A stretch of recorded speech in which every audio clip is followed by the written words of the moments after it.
When I was a little kid, my parents had just separated. My mom and I moved into a small, cheap two-bedroom apartment on the first floor of an old complex. Because the new place felt empty and honestly a bit unsettling at night, I hated sleeping alone. I always brought my blankets into my mom's room and slept at the foot of her bed. One night, around 3 a.m., I suddenly woke up out of nowhere. The room was freezing. As my eyes adjusted to the dark, I noticed our cat was sitting directly in the open doorway of the bedroom, staring intently out into the hallway.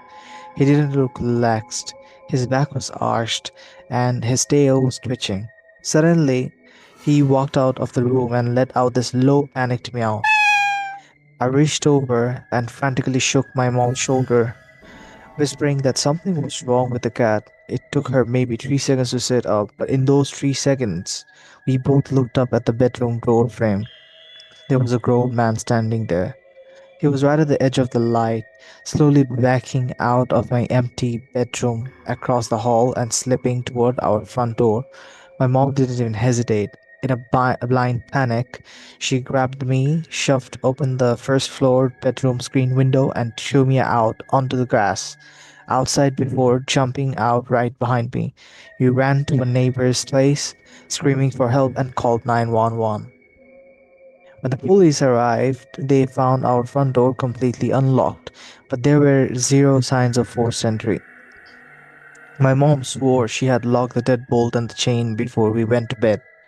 The police told us he must have just slipped out when we ran, and they closed the case.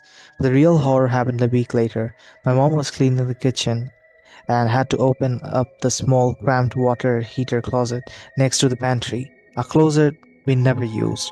Sitting on the floor inside, right next to the pipes, was a notebook filled with hand-drawn sketches, a pair of thick gloves, and a pile of fresh food wrappers.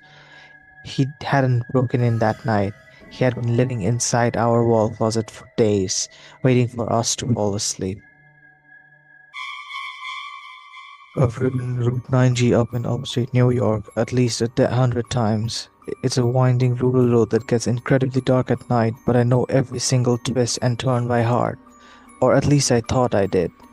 It was October of last year. Right around midnight, I was driving home alone from a late shift at work, exhausted, just looking forward to getting into bed. The fog was rolling in heavy off the river, culling my visibility down to just a few feet in front of my hood. Because of the weather, I was hardly focused on the road. That's why I noticed the exit.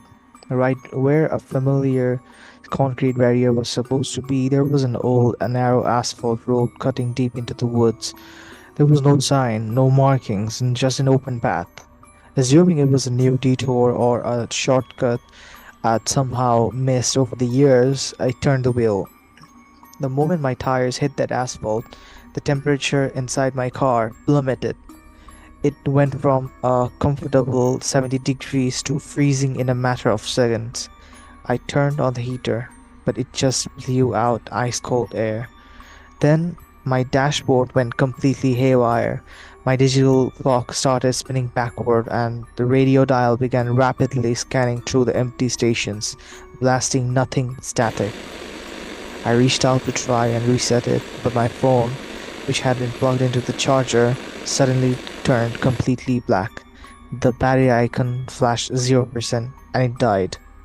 I looked up, suddenly realizing how unnatural quiet it had become. The engine hummed, but it sounded muffled, like I was driving underwater. And the trees on the either side of the road didn't look right. They weren't moving in the wind. They looked static, gray silhouettes. Panic finally kicked in. I slammed on the brakes, bringing the car to a screeching halt in the middle of the empty road. I shifted into reverse, intending to go back out the way I came. But when I looked in my rear view mirror, the road behind me was gone. It was just thick, dense wood blocking the path. I rolled my window down slightly, desperate to see anything, and that's when I saw them, standing just 10 feet into the tree line were three figures. They were impossibly tall, at least 8 feet. with completely pale, hairless skin. They had no clothes, and their faces were entirely blank. No eyes, no nose, no mouth, but they were all tilted slightly toward my car, as if they were listening to my breathing. I didn't think. I chewed the car into drive, yanked the steering wheel, and violently pulled a U turn right over the dirt, flooring the gas pedal. I drove blindly through the fog for what felt like hours, praying for an exit.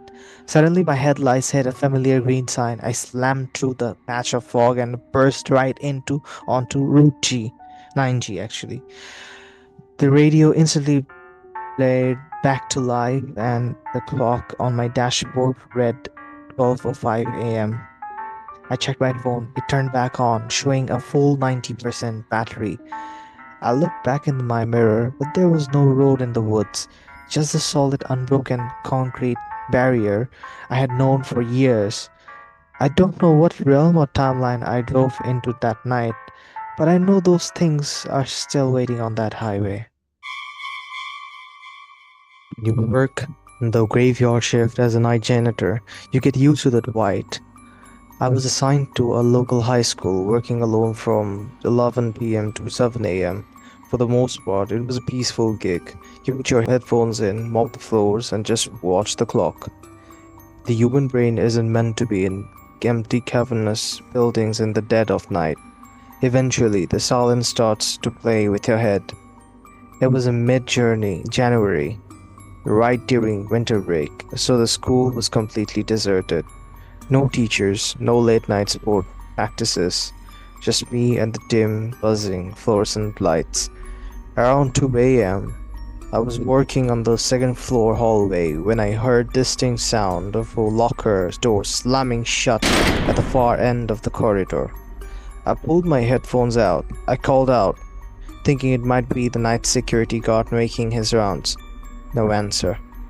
I walked down the hall, checking the handles, but every single locker was locked tight. I brushed it off. Old building shift, right? But then I saw the reflection in the freshly mopped floor. In the glossy, wet reflection of the tiles, I saw someone turn the corner into the science wing. They were wearing the exact same navy blue janitorial uniform as me. I felt an immediate wave of relief, figuring the supervisor had sent a second guy to help me finish up early.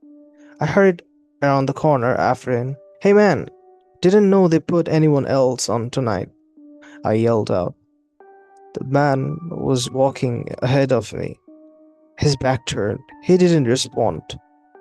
He just kept walking at a slow, stiff pace toward the old photography darkroom at the end of the hall.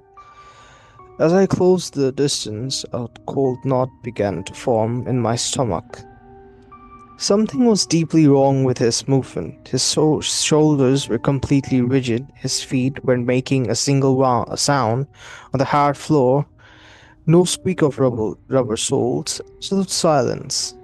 He pushed open the heavy darkroom door and stepped inside, letting the door swing shut behind him. I reached the door. Just 3 seconds after him, I grabbed the handle, pushed it open, and flicked on the lights. The room was freezing, and it was completely empty. There were no windows, no back exits, just a small, cramped photography lab with black curtains. I checked behind the drying racks, under the counter, nothing.